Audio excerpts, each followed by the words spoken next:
strategic perspective, if Kamala Harris loses Michigan and wins the election, then that is the worst case scenario, I think, for Muslims and Arabs, right? Yeah. It sends the message that they don't really matter. They won't even talk to you next time, probably.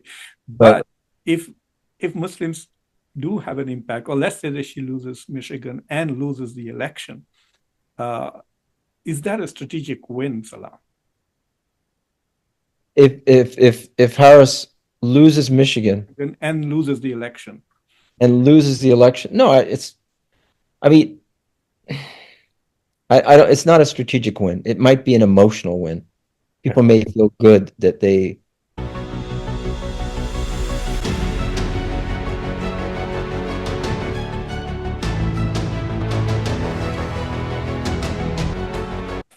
Welcome to Khanversations. I'm Muqtedar Khan, your host. And as you can see, I have with me two stalwart political activists from the Indian Muslim community. I have with me Salam Al-Marayati, who's probably now the godfather of Muslim participation in American politics. He is currently the chairman of the board of Muslim Public Affairs Council. He is the founding executive director, co-founder, and also the president of MPAC. And also on certain boards advising President Biden. I hope he's not on those boards anymore. No, I don't think I'm doing any of that. No. Yes, and we have with us also Dr. Muzammil Ahmed. He's from Michigan. He is the president of the Michigan chapter of Engage, the largest Muslim political action committee.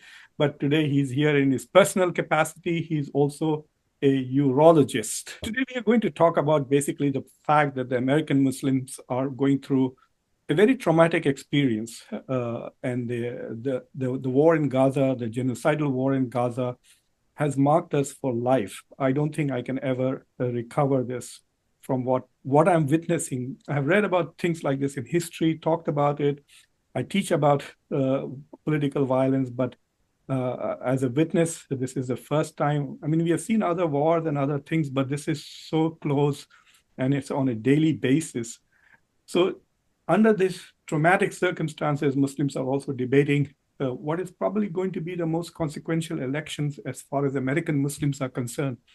But I also think for America, this is going to be a very significant election. The outcome of this election is going to have a very serious shadow on what happens in America and what happens in the rest of the world.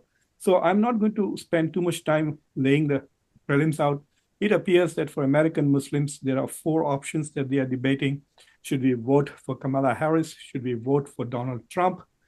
Should we vote for Jill Stein, or should we stay at home? These are the four options. How do you see this debate? I'll start with you, Salam, then I'll come to Muzammil.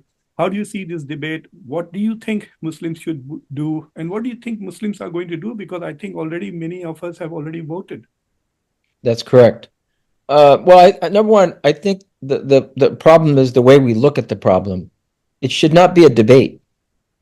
There are people going to vote for Trump. There are people going to vote for Harris. There are people going to vote for Stein. There are people going to vote, say, I don't want to vote for any candidate in the president for presidential elections. First of all, we have to vote. Even if you don't vote for the presidency, you should vote for your city council, for your state, local representatives, because they are going to be the ones that actually, if there are invasive federal policies that compromise civil liberties, it's the local officials who will be that defense against those civil rights violations. So you should vote for your local. And number two, especially among young people, those who have been involved in the student protests, they tend to become leaders. Like John Lewis was involved in the civil rights disobedience in Selma, for example. He became one of the most prominent members of Congress. I imagine that there's somebody in these protests who's going to be a national leader, if not one, more than one, perhaps many of them. So we should get in the habit of voting at the local level, at the very least. But back to the issue of the presidential elections, I don't look at it as a debate. You're not going to change people's opinions. People endorse Harris for various reasons. People endorse Trump for various reasons. What we should do is say, okay, those who are in the Harris camp, if she wins, what are you going to deliver to the community? those in the Trump camp. If he wins, what are you going to deliver to the community? And that way, we're better prepared for the day after the election, not just the day up to the election, the day of the election. The other issue is that it doesn't. I don't think that we're getting anything from the endorsements, unless I'm wrong. I mean, I don't know of any guarantees that we've been given from either candidate. There have been some slogans that I hear from various camps, but other than that, I don't see any guarantees. We should get into the habit of getting more guarantees from these endorsements. We shouldn't let these endorsements be so easy to get that in time they take us for granted. And I feel that's actually why the Democrats are losing the Muslim vote, is because they've taken us for granted. Yep. Bismillah. I really concur a lot with Salam. There are no good options for this election other than you do have to vote. Not voting is not an option. We pay taxes. We are directly responsible for the bombs and bullets that are affecting our loved ones and brothers and sisters in Palestine and Lebanon. And we have a very diverse community. There's no way we're going to all be aligned on one candidate, one strategy, one point of view. And so having this diversity is a good thing. In Michigan, we're fortunate and unfortunate.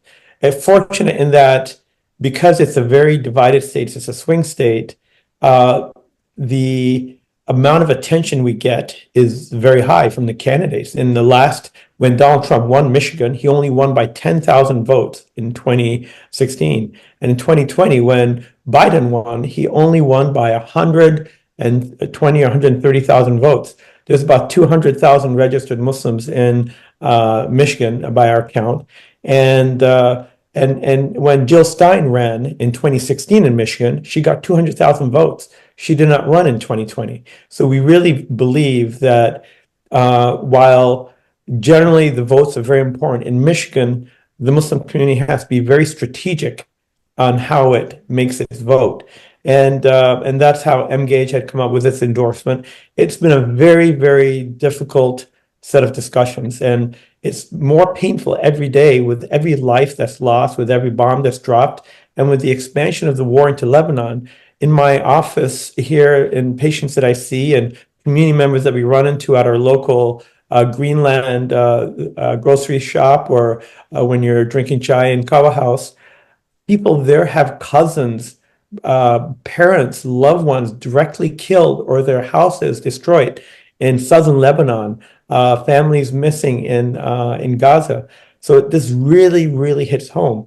So for us, it's very difficult for us to say, well, you should vote for this person or that person, because it's very difficult to have someone whose life is directly affected by these bombs and bullets make a non-emotional decision. But for those who are able to think long term and say, well, what is the best long-term plan, best long-term strategy? Certainly in Michigan, Mgage has made very specific recommendations. But as Salam also said, the down ballot votes are very, very important. We have numerous people, allies in our community that are running, people from the community, allies in the community, and it's important to get our voice out and be heard. And that's really what our focus has been for the last few months. But I don't know whether you were part of the dialogue that Mgage had. Mgage is at least it claims that it is the biggest Muslim political action group in the country. So the dialogue that you had with Kamala Harris before she was endorsed, did she give any assurances to the community about what her policies would be if she were to get elected? Like, what would she do about Gaza? What would she do about the war in the Middle East, the never-ending war? Because when given opportunities publicly, she has not used opportunities to distance herself from Joe Biden's policies. In fact, when she was asked on The View that is there anything that you disagree with Joe Biden, and she said nothing in particular. That is her answer. She could have said, "I would be more forceful in trying to get, a ceasefire, or I would, make sure that at least, I mean, what is the cost in saying I would send more aid? That's all. Right? So No, what do you guys get for the endorsement? Muqtedar, I agree with you completely. This is very frustrating. Why can't we get something from the Democratic Party, from Harris herself? She has made some statements even before she became the presidential candidate. In Selma, for example, she made a very important speech where she talked about the ceasefire. She has talked about the suffering of the people of Palestine. But her party's also prevented our people from our community speaking at the national convention in the state of Michigan. The Michigan Democratic Party has made a series of very insulting actions where they've suppressed our voices, kicked people from our community out of rallies. So it is a very discouraging environment to be in. There have been meetings, and in private meetings, I think there's a lot more nuance in the discussions that occur. There's a lot more assurances that our community will have a seat at the table. I think that the question of endorsement is a very tough one, and we think of endorsement as a way to get access, and by having access, we can advocate for things that are important to the community, whether it's arms embargo, ceasefire. Not everybody needs to make an endorsement, but somebody in the community needs to have that access to the Harris campaign, to the Trump campaign, to the Stein campaign. And whoever has that access and is able to influence policy, hopefully they'll be able to uplift the community and be a gateway for the rest of the community to have an impact. So we think of the endorsement not so much as supporting the values and principles of a specific person. We think of it as a policy tool to gain access and allow our community to have a bigger voice at the table. Because currently we have very little voice and not near the impact that we should have. Salam, if you remember the discussions we had, and both of us are old enough to remember that, when Al Gore was running for president. Yeah. And so the message that we get from the Democratic Party is give us your votes, give us your money, and then don't show yourself. And please don't stand with me in the photograph. Yeah. Be outside. I mean, it's amazing that, let me finish the point that I wanted to make. I'm sorry. Yeah. Go ahead. But that was the message that Al Gore gave. And that was also the message that Hillary, when she ran for Senate, gave. And she even returned the check. If you remember that Agha Saeed, the late Agha Saeed, had given $50,000. She returned that check to Muslims after she was caught taking money from Muslims and criticized by the New York Times. But Clinton met with us, right? If you remember, Clinton met with us and he said that Al Gore will be the best friend that Muslims will ever have in the White House. And he also gave us lots of assurances about the Middle East peace process. My question is, why isn't Barack Obama playing that role this time? Okay, if Kamala Harris cannot stand up with us, what has Barack Obama got to lose? Barack Obama never stood with us. I mean, he wouldn't meet with Muslims until the last 6 months of his second term. And he finally had a meeting with the Muslim organizations. So there's a fear among the Democrats of meeting with Muslims. And it's amazing to me that Trump apparently doesn't have that fear. He stood with Muslims on stage and he got their endorsement, and he whatever you have to say about his policies and his personal indiscretions and the coup that he instigated against his own country on January 6th and all that stuff, he doesn't have a fear of standing with Muslims, but the Democrats do. I don't know of any endorsement where actually Harris or her vice president candidate went there and said thank you to the Muslims for the endorsement. So that puzzles all of us. I'm sure it puzzles Muzammil and the people that engage in trying to figure out how to force the Democrats to take us more seriously. It seems that they think that they can they can win without our votes. I mean, they're still going to get Muslim votes, definitely, but it seems that it's going to be less than what they got in 2020. But the message I'm receiving is they're going to win without it, and we'll see. Maybe they will, but the reality is they do take us for granted, If and the and Dem Well, something needs to be done. yeah, go Something ahead. needs to be done to gain respect with the Democratic Party. Go ahead, Ahmed.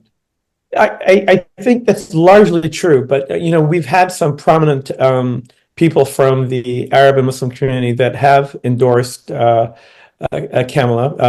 Asad Turfa is the deputy director of Wayne County, one of the largest county where Dearborn and other cities are located. It come out a few months ago, almost the same time as when Mgage, actually even before Mgage endorsed Harris, and.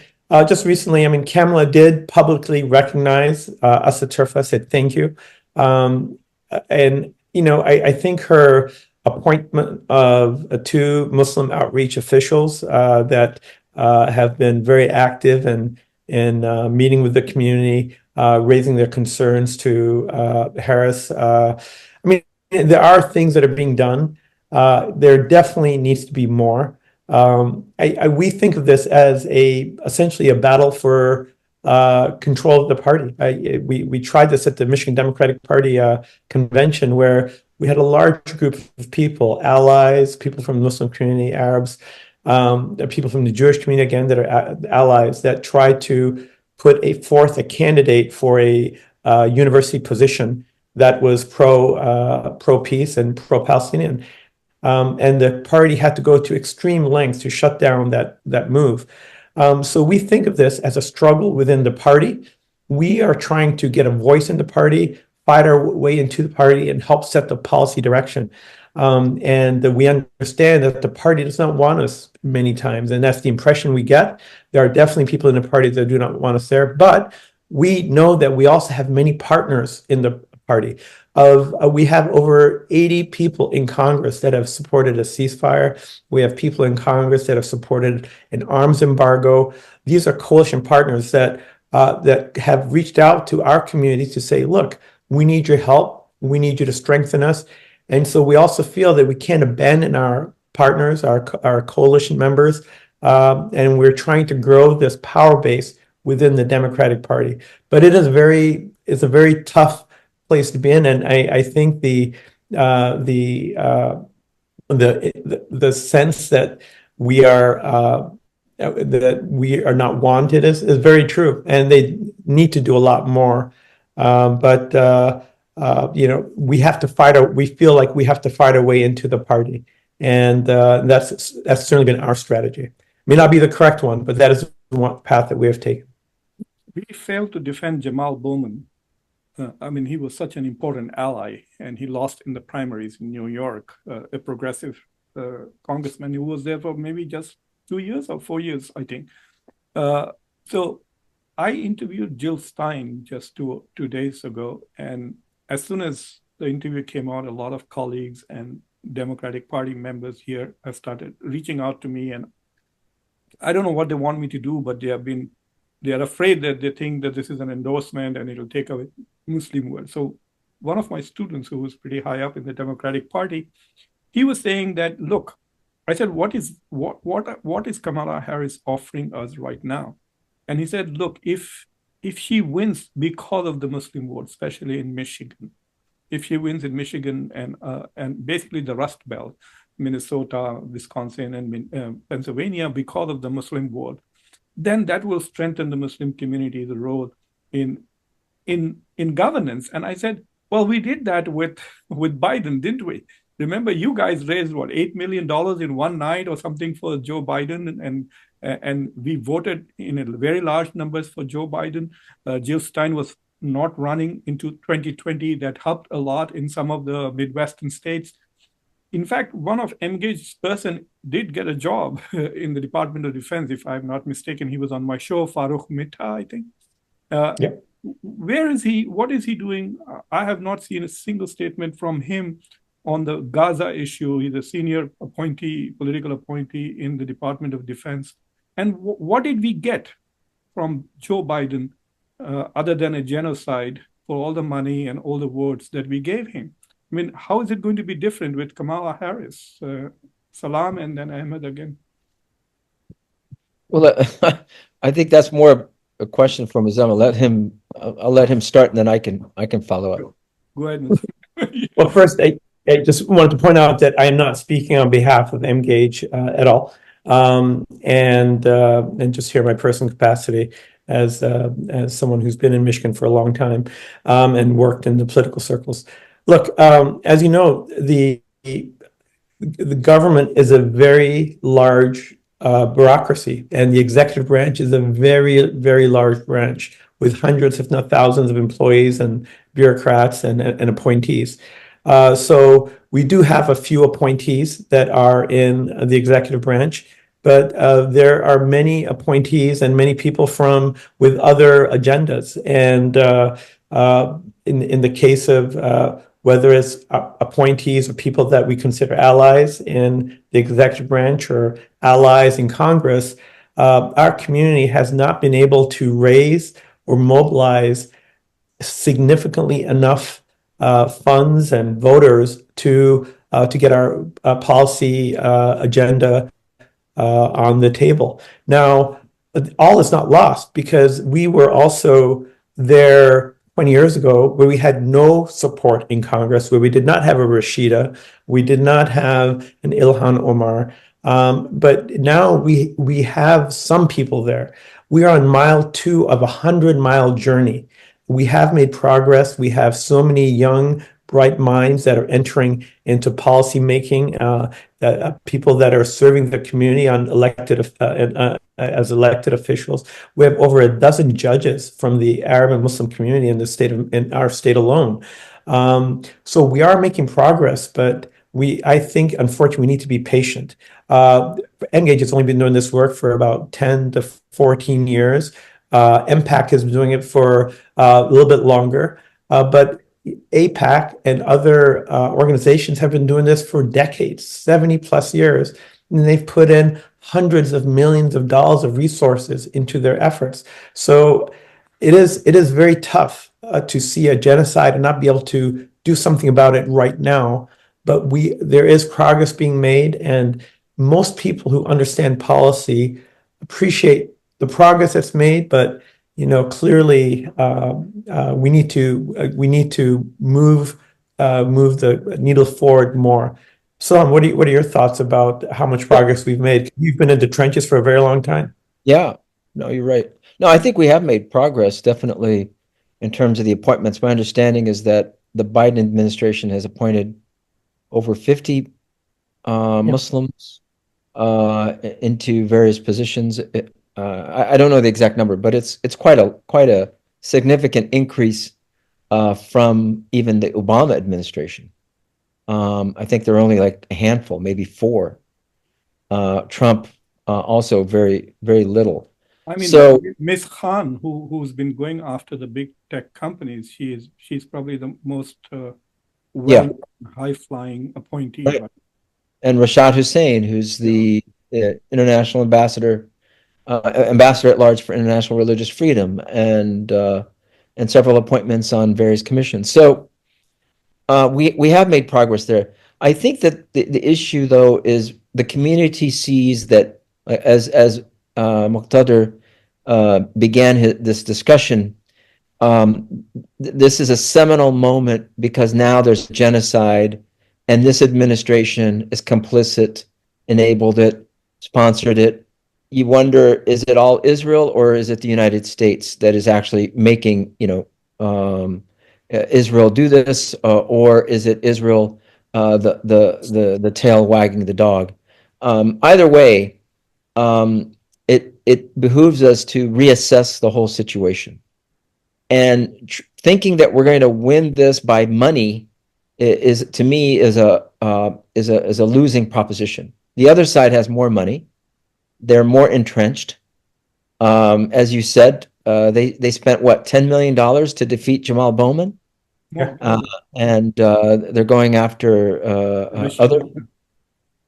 So the money is not going to be the way we're going to win. Is it important? Do we need to have some money? Absolutely. But the way we need to change the situation is go back to the American people. When Martin Luther King wanted the civil rights legislation passed in meeting with John F. Kennedy, he didn't have any constituency behind him, and so John F. Kennedy didn't really do anything about it. So he went to the people and he formed the March on Washington, but that was the culmination of grassroots work that he did. And so we need to do the same. We need to go back, especially since the American people, according to polls, the majority of them are on our side, are basically on the side against the genocide and want it to stop and want to see an arms embargo in Israel. We need to do more work at the grassroots level, and then that will, in effect, have some impact on the national policy in the long run. So, you called me the godfather of Muslim politics. You're just saying that I'm an old guy, Muqtedar. Yeah, I've been around. I've seen it all, and I feel like we've got to go back to the community, and not just the Muslim community. We got to get out of our cocoons, get out of this ghetto mentality, thinking that Muslims are just going to do it themselves, and we're going to look only to the Muslim vote in Michigan. No, it's not. That's important, but that's not the only component in this equation. It needs engagement with the broader American public, with the student groups that are leading the protest movement, and so many other sectors, like even the unions and faculty of various universities. And now the daughter of the owner of the LA Times came out and said, yeah, my family forced a non-endorsement of the LA Times because we're against the genocide in Gaza. Those are the people we need to engage and create a different equation altogether as it relates to human rights and U.S. foreign policy. Well, there is a very peculiar situation. One is this whole American political system, which makes only 7 states who are in a position to elect the president. Like, my vote is irrelevant. Like, when people ask me, why are you talking to Jill? Look at mine. Mine is less relevant than yours. I'm in California. Like, Ahmed's vote matters more than both of our votes combined. Right. So Fortunate. So that is one thing. The other interesting factor is that by some fortune, Muslims and Arabs have somehow congregated in Michigan. Believe me, if you move 100,000 Muslims and Arabs out of Michigan into Ohio or to New Jersey, I won't even do this show, because I would be so depressed. There's nothing that we can do.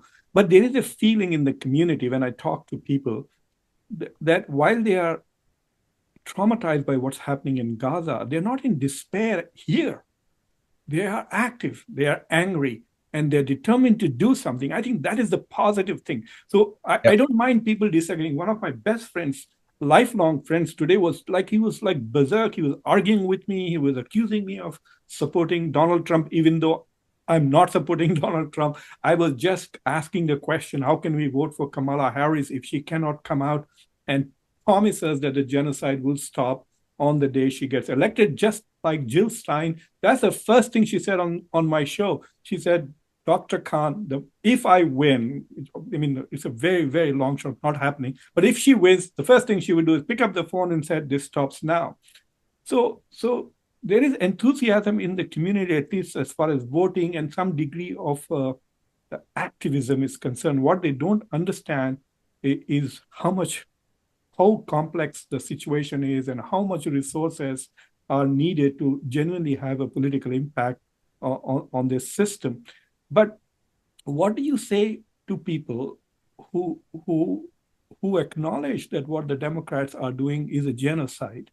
They also acknowledge that if it wasn't Biden, we wouldn't have had such horrible violence in Gaza. It's just the only time we have a president who keeps saying repeatedly, I'm a Zionist, and I have ironclad commitment to Israel, and he has ironclad commitment to nothing else. Never said it about anything American that he has. He doesn't have an ironclad commitment to my university or my department where he got his bachelor's degree. So, but they are saying that they say that if we don't vote for Kamala Harris, there's this argument that, okay, so we are messing with you, we are doing horrible things, Trump will be more horrible. Trump will be more horrible. So it's like you have one genocide in hand and two genocides in a bush. I mean, Yeah. So how credible is that argument? Like, what would you tell people when they say, oh, Trump is going to do this, even though we are seeing what Biden, Harris are doing? Yeah. I'm of the belief that the Israeli lobby has a grip on both Democratic and Republican parties. And either way, you're not. I mean, what happened in Gaza, as you said, was a wake-up call for us that politicians can be nice, but when it comes to genocide and what's happening in Gaza, that to them was the line they cannot cross. They had to maintain their support for Israel. And I know of members of Congress who despise Netanyahu, but they basically went to the Congress and had to applaud his speech, just as part of their obligations to AIPAC. So it's corruption in American politics. That's the issue. And that's why I feel that we've got to shift our focus from the political arena to the grassroots arena. And number two, we need, as I said before, whoever wins, let us support the groups that endorse that candidate. I'll give you an example of what happened in 2000. You mentioned that we endorsed Gore when we endorsed Bush. Yeah. Well, the Jewish community was on the other side. They endorsed Gore and Lieberman. Lieberman would have been the first Jewish vice president. And so they were 90%, if not more, on that side. However, when Bush won, guess who he appointed to the National Security Council? A group of neocons. So these people, like Elliot Abrams, the worst Zionist that you'll ever meet, he was responsible for what happened in Iran-Contra. He was convicted. He was censored by the U.S. Congress, but then pardoned later on. He becomes the head of the National Security Council and the engineer for the Iraq War in 2003.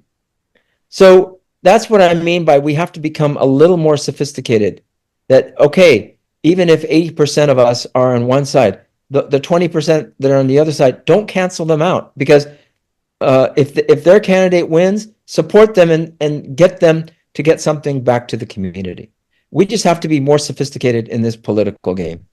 Yeah, and I agree, because I think our community just sometimes does not think long term. And I think many people who've been in this for a long time, that essentially there's not much difference in foreign policy between the Democrats and the Republicans. Both of these parties have at one point or another been responsible for genocides and mass casualties among civilians. And people have asked, well, don't you have a red line? Didn't Biden cross the red line, or didn't Harris cross the red line? And really, it's an immature question in my mind, because the parties themselves both have crossed this red line in the past. It's just much more apparent now because of social media and the excellent journalism and the personal stories that are out there. I think that our really the only realistic task that we have is to work our way into the system and take control of that policy. And instead of having Elliot Abrams or someone else appointed to the National Security Council, have allies appointed. There are a lot of people, as we said, 60% of Americans feel like we do about the Gaza war. We need to have people like that appointed to the National Security Council, Department of Justice, the Secretary of State's office, and have an eventual change. We have to have MGAGE is a part of it, MPAC is a part of it. There has to be a very large coalition of organizations working for this. We need those protesters and the people that vote for the Green Party just as much as we need people that vote for Harris, because that outside pressure really turns up the ratchet, gives us leverage on Harris or leverage on Trump to say, look, there's a lot of people that want this. you really need to listen. And it's true that maybe we haven't gotten a response yet where they've clearly listened to us, but that pressure needs to continue. And I think that that's what we're trying to do. And so it's a huge ecosystem of people pushing from the outside, people working on the inside, and thinking beyond the issue of this red line, but trying to change the whole system, whether on the Republican or Democratic side. You know, I'm going to do a quiz. Do you know who is the head of policy planning in State Department? Either of you? Probably some pro-Israel guy.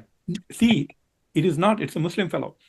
His name is Oh, yeah, his name is Salman. He's the guy who came up with the idea of middle-class foreign policy. So during the election campaign, Biden was talking about this is going to be a middle-class foreign policy. We are back, diplomacy. So if you go there, I have tried to invite him on my show on more than one occasion. He doesn't even respond to me. So I can understand that he's worried that if it is highlighted that a Muslim is head of policy planning at the State Department, probably he will be transferred or he will be in the private sector within a week or two. So, but it also tells me that just being one or two people, three, four people getting into positions of power doesn't really matter if there is not power outside the government to back them up. I think that is the key element that you have to have. I mean, in this country, unfortunately, if you don't have a couple of billionaires who have the cell phone numbers of the president that they can text. If you remember, Axios, I think, leaked Saban's text messages that he was sending, right? But he's able to send text messages. Biden lives 10 miles from my house and I can't send him text messages.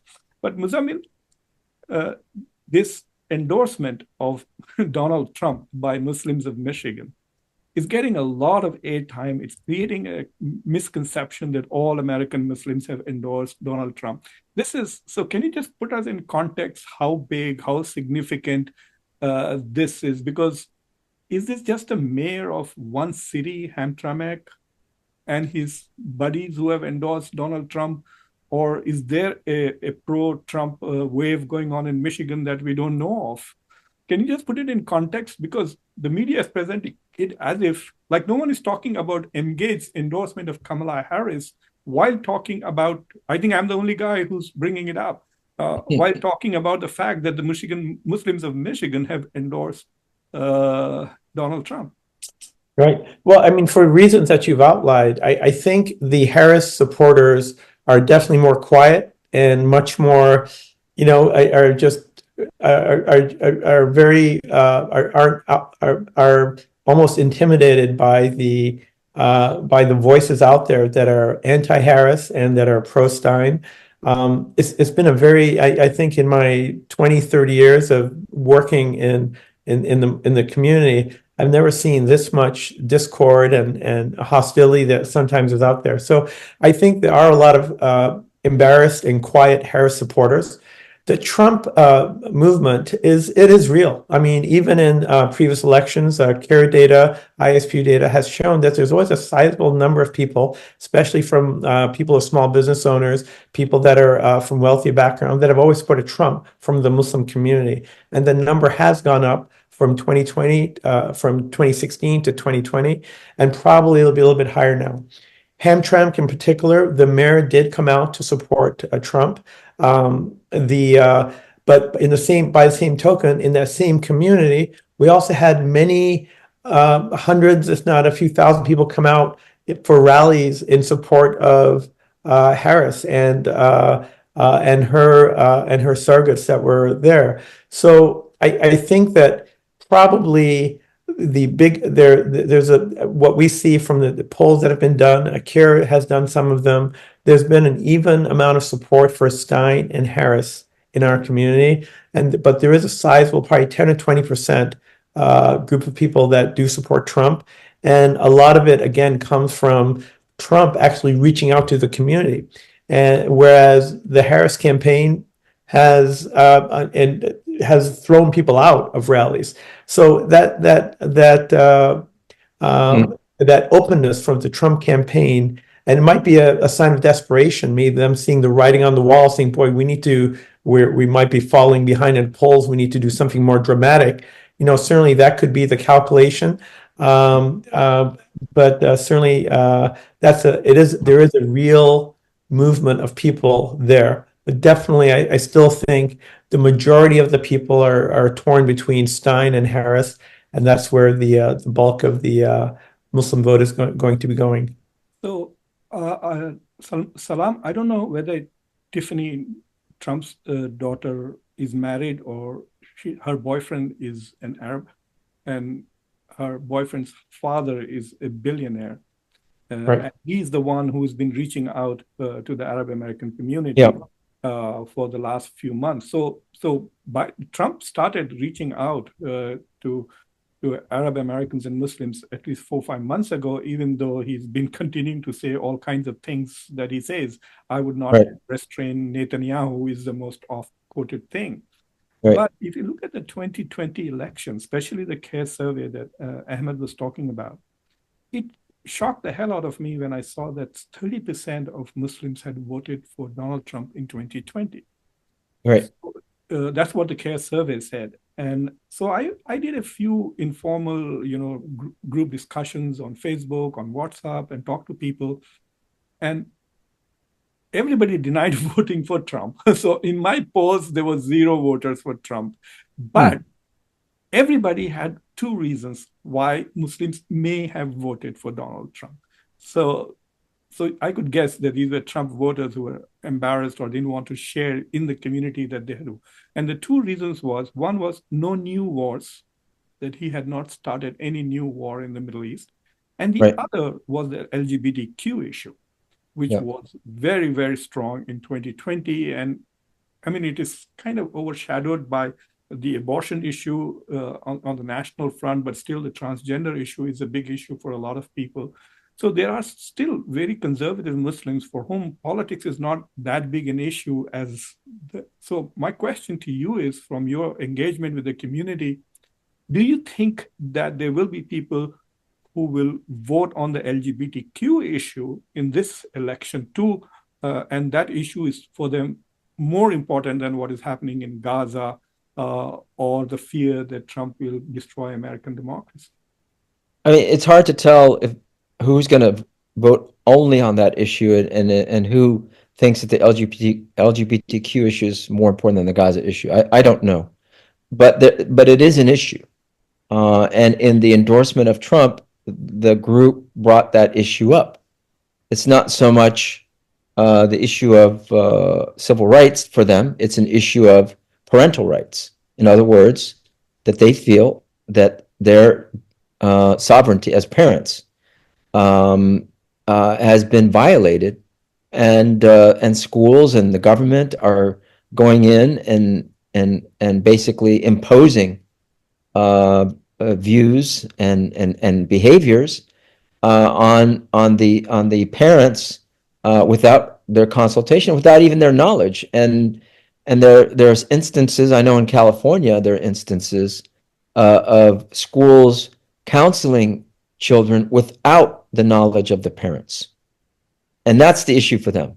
And we can discuss that issue further at a future time. But that is an issue. There are going to be many people voting for Trump. There's no doubt about that. And there are going to be many people voting for Stein. My sense is the Democrats are more worried about the Stein votes than the Trump votes, because the Stein votes are votes taking away from Harris. So they consider Stein to be more of a threat than Trump at this point. And for we as Muslims, again, I think we have to just be very, I like to say, I mean, I'm becoming politically agnostic, that I'm not going to believe in any candidate as the one who's going to be the savior for our community. And so we have to be very deliberate and analytical in our approach. And it doesn't matter now who's going to vote for Trump and who's going to vote for Stein, who's going to vote for Harris. It matters more who's going to win and what are we going to get for our community from these endorsements. You remember who was the speaker when Clinton was president in 2000? The 2000? the Democratic, I'm forgetting his name. He was Speaker of the House. I'm getting old. Not Tip O'Neill. Yeah, No, no. I think it was with a G. I'm forgetting his name. So Huh. I had gone to the Senate House to meet Senator Patrick Moynihan, and I ran into him, and he stopped me and specifically kind of apologized to me that the Democratic Party is not able to stand up and fight for Salam Al-Marayati, who at that time was being pushed for a senior position in the government. And for me now to hear that you're agnostic is kind of depressing. Oh, you're talking about Gephardt. Gephardt. Gephardt. Gephardt Yeah, he was, was the House Minority Leader, not the yeah, Speaker. no, he was a minority. He took me aside and he said, I'm very sorry that we are not going to be able to fight for Salam. And Yeah, yeah, if you remember the whole thing, I don't want to dig it up. Ahmed, yeah. I want to come back to you and ask about this issue with Jill Stein. I mean, in 2016, in all those key states that see, for Kamala Harris, until last month, there were two pathways, right? She could either win Pennsylvania, Michigan, Wisconsin, or she could win North Carolina, Arizona, Nevada, and Georgia. And those are the two pathways that people were talking about. But now suddenly, Michigan has become very critical, even Pennsylvania. I mean, she could lose Michigan and then win North Carolina, but she has to win Pennsylvania. But in all of those three states, which are a part of the Rust Belt, Jill Stein got more votes than the difference by which Donald Trump beat Hillary Clinton. That's why the Democrats now are actually advertising against Jill Stein in Michigan, and the ads clearly say a vote for Jill Stein is a vote for Kamala Harris. Or Donald Trump. Sorry, is a vote for Donald Trump. Yeah. So I mean, the Democrats have not ever advertised against the third party candidate, right? To me, the question really is, if people do realize that she's not going to win, even if she gets every Muslim and Arab vote in the country, she's probably not even going to hit the 5% mark. I did speak with her. It made me feel good about that. I spoke with her for 1 hour. And she talked about all of these issues other than the Gaza issue, but she was so bold and straightforward on the Gaza issue. But when I spoke to many Muslims, they said, Muqtedar, we loved the interview. You wanted to have more serious discussions with her in your interview, but she seemed to be singularly focused on winning the Muslim Arab vote through your show. So apparently that came across to the viewers in my discussion. So the question really is, what is the value of the Jill Stein vote if she gets 150,000 Muslim and Arab votes in Michigan? Like, I mean, for somebody like you, this is your home state. Yeah.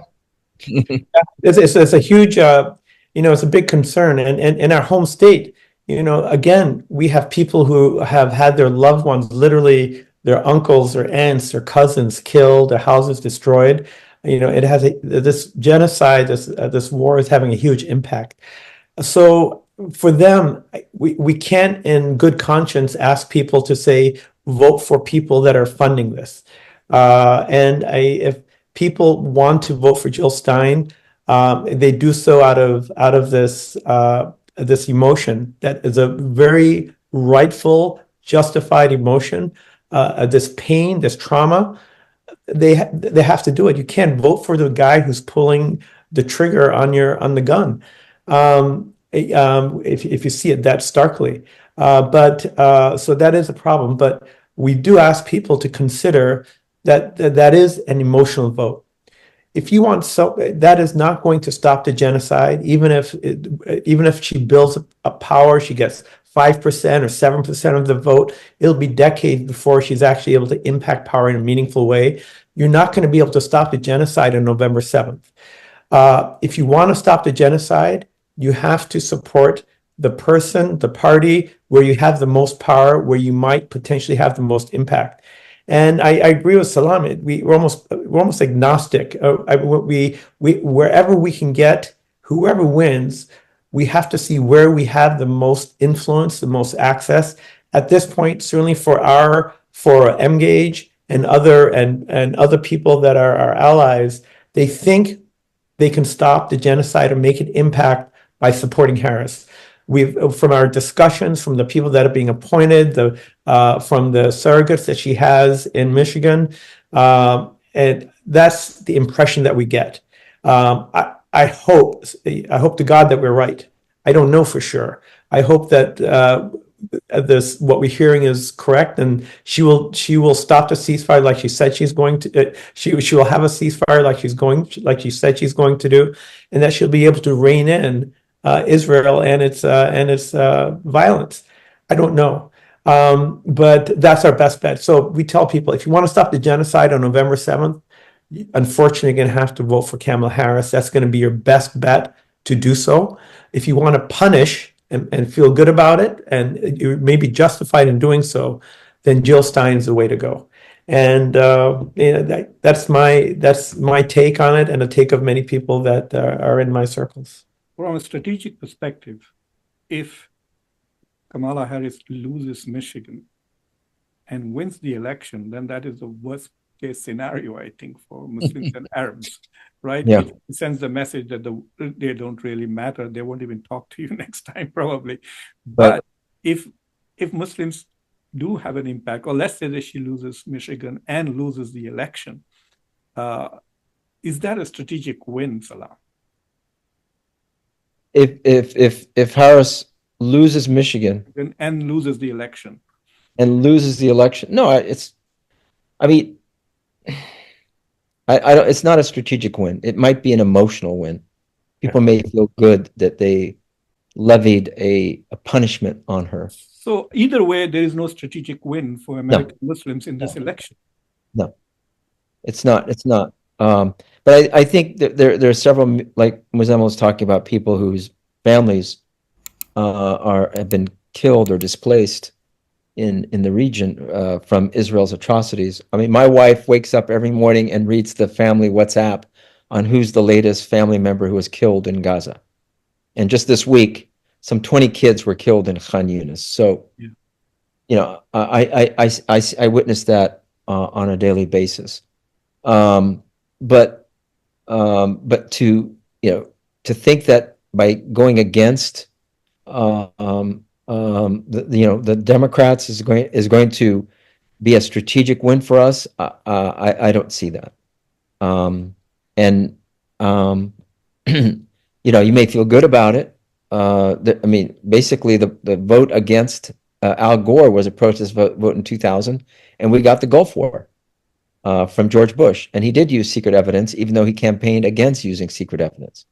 So there's a lot more to it than an endorsement or an anti-endorsement. I think that's the point.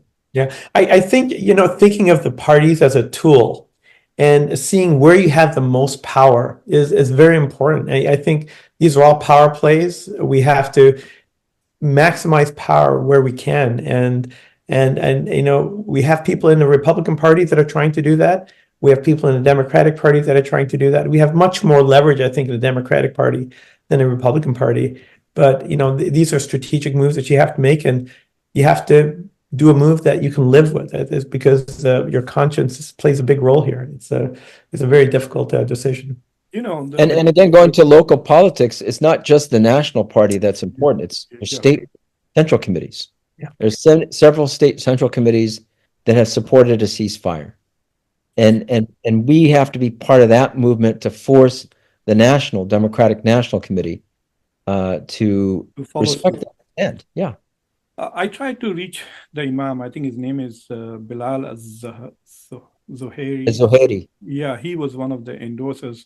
Muzammil, if you can connect me to the mayor, I would love to hear from them as to why. The Imam, I tried all day. I was hoping he would be on this show. It would have been interesting to hear what he says. But where is Rashida Tlaib on this? Like, when she was completely marginalized at the DNC convention, is her seat in jeopardy, or what is she saying? I mean, is she campaigning for Kamala Harris, or is sitting this thing out? Like, where is he? I don't get to hear much about where she is? Right. Right. Well, her district was redistricted, and she actually does represent Dearborn, whereas in the past she actually represented a lot of Detroit. And if you ask about her day-to-day activities, you'll be amazed at how much she continues to serve her constituents with her services that she does. She's very busy with trying to help with immigration, help with finding out about relatives stuck in Lebanon. And so she's working with the local labor unions and so forth. She stays very busy. But I think she has felt, as many people in the community have, in that the Democratic Party has let her down. Nationally, they're not doing enough to stop the genocide. They're not they could have stopped the embargo, and they're not following their own laws. So she has not made an endorsement, and she has not been speaking out in support of Harris. She's not campaigning for her. She's not doing anything. And it's similar with the mayor of Dearborn, Mayor Abdullah Hammoud, a very principled person whose own family is directly affected by the bombing in Lebanon, also has not made an endorsement. He said he cannot make one in good conscience. Now there are people, of course, as I mentioned, Turfa and a whole group of Arab and Muslim leaders just earlier today that did come out with an endorsement for Harris, including James Zogby from the Arab American Institute, some of our pioneers in the Arab American and Muslim communities like Ismail Ahmed and people like that who did come out in support of Harris today.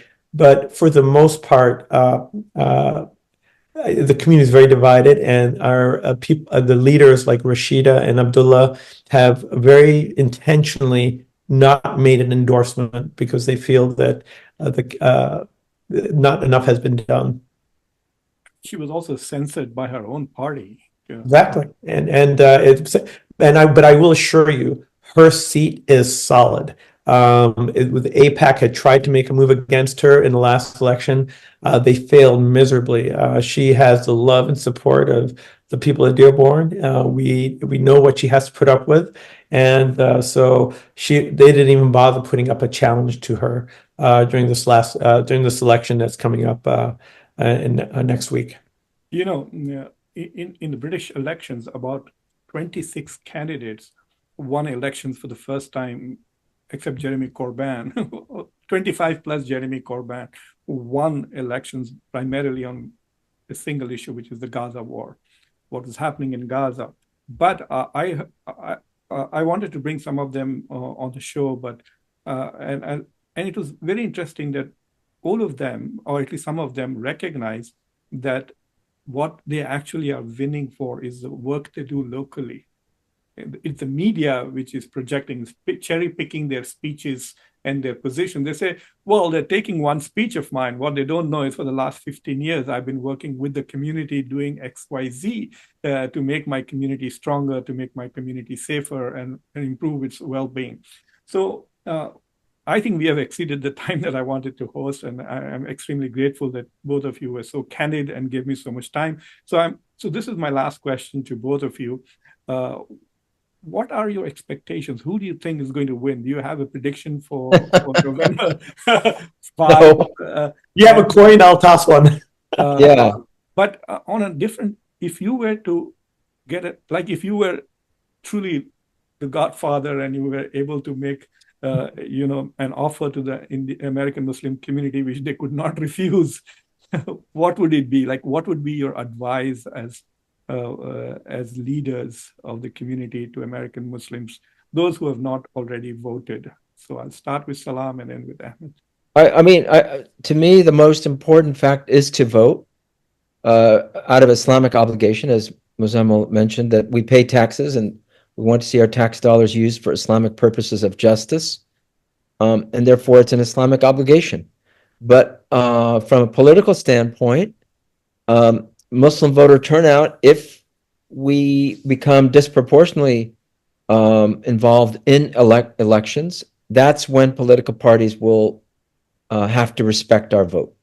When they say, when they see not just Michigan, but Muslims are voting throughout the country, and we have a higher voter turnout than other communities, that's the way to get power. That's part of it. So I'm not going to prognosticate the election. I don't know who's going to win. To me, it could be 2016 all over again, where you think that Harris has the advantage, and she's probably going to win in Pennsylvania, and she's probably going to win in Georgia, and so on and so forth, and she'll win. Maybe, but I'm not sure. I don't think anybody is sure. And therefore, let us prepare. Let us prepare for a Trump presidency, and let us prepare for a Harris presidency. And we should start preparing now for the day after the election. Ahmed?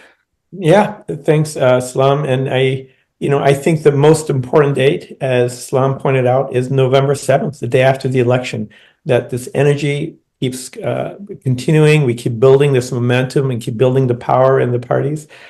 I think you can argue both positions on who to vote for. And there's a lot of justifications. I think I personally believe that there is a strategic pathway to end the genocide if you vote for Harris in the short run. But I also think that there's a lot of reasons to vote for other people. I think that this energy that we're seeing, is our duties as leaders to capture and bring people together, find those coalition partners that are standing with us, and be ready for 2026. And it's amazing to see how many more people are running for office that are elected and are taking notice. And it's our job to keep that growing. So inshallah, I really hope for the best. Very difficult to make any predictions right now. I think all of us are just working very hard to get every person in our network out to vote and get involved. I think that is the most important message. Please go out there and vote your conscience. It does not matter which one of our arguments you find compelling, but the most important thing is to perform your civic duty and vote your conscience. That's what being a good Democrat is all about. And I want to thank both of you for being on this show, but more importantly, I want to thank both of you for the decades of service that you have given to the community. In my book, you have both earned a Medal of Freedom already. So thank you very much for being on the show. Thank you so much, Muqtedar. I appreciate you. Honored to be with you, Muqtedar, and also Muzammil. Thank you. Thank you. Assalamu alaikum, guys. Alaikum salam.